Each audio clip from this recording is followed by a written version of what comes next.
విమోచనం, ఈ మూడు. దాంతోపాటు ఈ ద్రవిడ సంస్కృతి అంటే మన సౌత్ ఇండియా మొత్తానికి ఒక ఆరాధ్య దైవం అనుకోండి, ఒక రెవల్యూషనిస్ట్ అనుకోండి, నాస్తికవాది అంటే సమాజాన్ని సైంటిఫిక్గా చదవాలని చెప్పినటువంటి వ్యక్తి పెరియార్ రామస్వామి నాయకర్.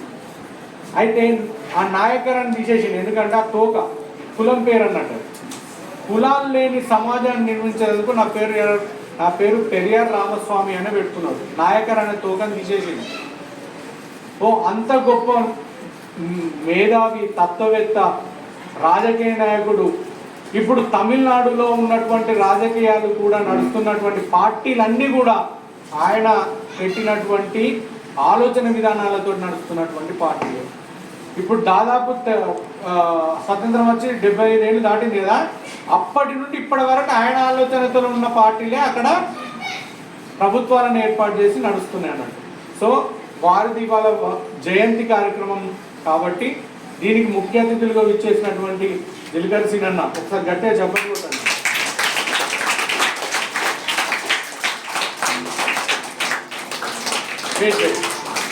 అన్న డాక్టర్ అంటే డాక్టరేట్ తీసుకొని సోషల్ రెవల్యూషన్ మీద, సమాజంలో జరుగుతున్న అన్యాయాల మీద నిరంతరం పోరాటం చేసి రాజకీయాలలో చాలా పెద్ద ఎత్తున మన ఎస్సీ ఎస్టీ బీసీ మైనార్టీలకు లాభం చేయాలని పోరాటాలు చేస్తున్నటువంటి నాయకుడు అన్న.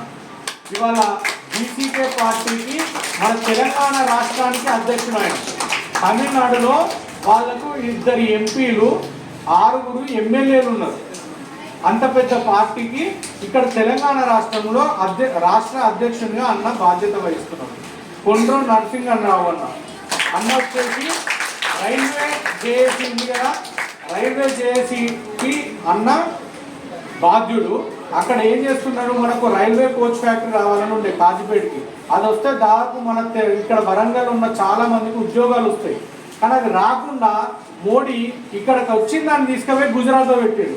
మళ్ళీ మీరు తీసుకొచ్చి పెట్టాలని అన్న దాదాపు 20-30 సంవత్సరాలకి వెళ్ళి కొట్లాడుతున్నారు. అంత పెద్ద గొప్ప లీడర్ అన్న. ఇక బీజేపీ పార్టీ నుండి అన్న కూడా వచ్చాడు, అనిల్ అని అన్న కూడా వచ్చాడు. అన్న కూడా స్వాగతం సుస్వాగతం.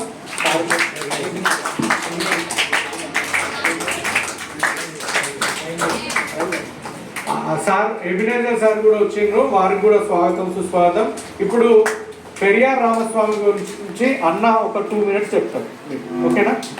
Thank you Kranti. యాక్చువల్గా నేను చెప్పడానికి ఏం లేదు, మన క్రాంతి చాలాసేపటి నుండి మీకు అనేక విషయాలు బోధించాడు, టీచ్ చేశాడు. యాక్చువల్గా తెలంగాణ సాయుధ పోరాటం గురించి చెప్పాడు. ఈరోజు తెలంగాణ ప్రాంతం నిజాం పరిపాలించిన హైదరాబాదు రాజ్యం ఇండియన్ యూనియన్లో ఎలా విలీనమైందో కూడా చెప్పాడు. అదే రోజు ఈవీఆర్ అంటే ఈవి రామస్వామి నాయకర్ గారు జన్మించిన రోజు. ఆయన 1879లో జన్మించారు, 17th సెప్టెంబర్ నాడు. ఆయన బాబాసాహెబ్ అంబేద్కర్ కంటే చాలా పెద్దవాడు.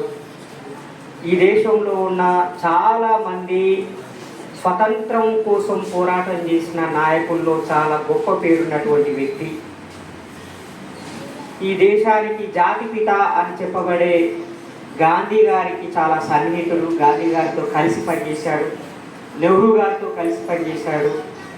సామాజిక న్యాయం కోసం, ముఖ్యంగా స్త్రీలు పురుషుల మధ్యన, ఆడపిల్లలు మగపిల్లల మధ్యన ఈక్వాలిటీ రావాలని, సమానత్వం రావాలని పనిచేసినటువంటి ఒక గొప్ప సంఘ సంస్కర్త, విప్లవకారు. మీకు ఒక్క ఉదాహరణ చెప్పి నేను ముగిస్తాను. ఆడపిల్లల గురించి చెప్పారు. ఆయన రష్యాకు వెళ్ళి రష్యాలో ఉన్న పరిస్థితులన్నీ అధ్యయనం చేసి ఇండియాకు వచ్చి ఇండియాలో ఎలాంటి మార్పులు రావాలో చెప్పాడు. రష్యాలో అప్పుడు సోషలిజం అమల్లో ఉన్నది. మహిళలు పురుషులు సమానంగా బతుకుతున్నారు అక్కడ. ముఖ్యంగా ఇంట్లో వంట చేయడానికి ఆడవాళ్ళు తమ సమయాన్ని కేటాయించాల్సిన అవసరం లేదు. ఇంట్లో కిచెన్ రూమ్స్ ఉండవు. Common kitchen rooms, community kitchen rooms అనేటివి రష్యాలో ఉన్నాయి. అంటే ఉదాహరణకి కుమార్ పెళ్లిలో ఉన్న వాళ్ళందరికీ ఒక్క దగ్గరే భోజనాలు వంట చేస్తారు. అందరు అక్కడికే వెళ్ళి తిని మళ్ళీ ఎవరి డ్యూటీకి వాళ్ళు వెళ్ళిపోతారు, ఎవరి పనుల్లోకి వాళ్ళు వెళ్ళిపోతారు. ఇంట్లో ఒక తల్లి ఉంటే పిల్లలందరికీ వంట చేయడానికి పొద్దున 4 గంటలకు లేచి వంట చేసి పిల్లల్ని స్కూల్కి పంపించి మళ్ళీ తాము డ్యూటీకి పోవడానికి పోయి మళ్ళీ నైట్ వచ్చి ఇదంతా పెద్ద స్ట్రెస్. కాబట్టి ఇంట్లో ఆడవాళ్ళ సమయం అంతా వంట రూముల్లోనే గడిచిపోతుంది. కాబట్టి మొత్తం ఒక ఏరియాకి కమ్యూనిటీ కిచెన్ రూమ్స్ ఉంటే ఆడవాళ్ళ సమయము సేఫ్ అవుతుంది. కాబట్టి అలాంటి కమ్యూనిటీ కిచెన్స్ ఇండియాలో రావాలని కోరుకున్నాడు. రెండోది ఏం చెప్పిండంటే మగపిల్లలకేమో షార్ట్ ఇక్కడ ఎయిర్ కట్ అంతా చిన్నగా ఉంటుంది, ఆడపిల్లలకేమో చాలా పొడవాటి జుట్టు ఉంటే తప్ప ఆడపిల్ల కాదు అనే ఒక ఫీలింగ్ మన వాళ్ళలో ఉన్నది. జుట్టు రాలిపోతే ఆ జుట్టు రాలిపోకుండా ఉండడానికి అనేక ప్రయోగాలు చేస్తూ ఉంటాం. సో ఆడపిల్ల అని అంటే జుట్టు పొడుగు ఉండాలి, జుట్టు పొడుగుగా లేకపోతే అదొక పెద్ద లోపంలాగా మనం భావిస్తా ఉన్నాం. కానీ ఆ జుట్టు తుడుకోవడానికి ఎంత టైం వేస్ట్ అవుతుంది, ఆ జుట్టుకి ఆయిల్ పెట్టడానికి ఎంత టైం వేస్ట్ అవుతుంది, ఎంత డబ్బు ఖర్చు అవుతుంది. అదే చిన్న పిల్లలకు అంటే మగపిల్లలకు ఉన్నట్టే కట్టు ఉంటే, హెయిర్ కట్ ఉంటే దాని గురించి పెద్దగా ఆలోచించాల్సిన విషయం లేదు. వాళ్ళ సమయం అంతా చదువు మీద పెడతారు, కొత్త విషయాలు కనిపెట్టడం మీద పెడతారు, ఈ సమాజాన్ని ఇంకా బాగు చేయడానికి ఏం చేయాలో ఆలోచిస్తారు. కానీ మనం జుట్టు గురించి ఎక్కువ ఆలోచించేటువంటి పరిస్థితి ఉంది. అందుకని ఆడపిల్లలు వేరు మగపిల్లలు వేరు అని ఆ పెంపకంలోనే ఈ ఆలోచన ఉన్నది. కాబట్టి ఆడపిల్లలు మగపిల్లలు అనే భేదం ఏముండదు, అందరూ తల్లి కడుపు నుంచే పుడతారు. కాబట్టి తల్లి కడుపులోంచి పుట్టిన వాళ్ళ మధ్యన వివక్ష ఉండడానికి వీల్లేదు, అసమానత్వం ఉండడానికి వీల్లేదు అని చాటి చెప్పినటువంటి గొప్ప మహిళ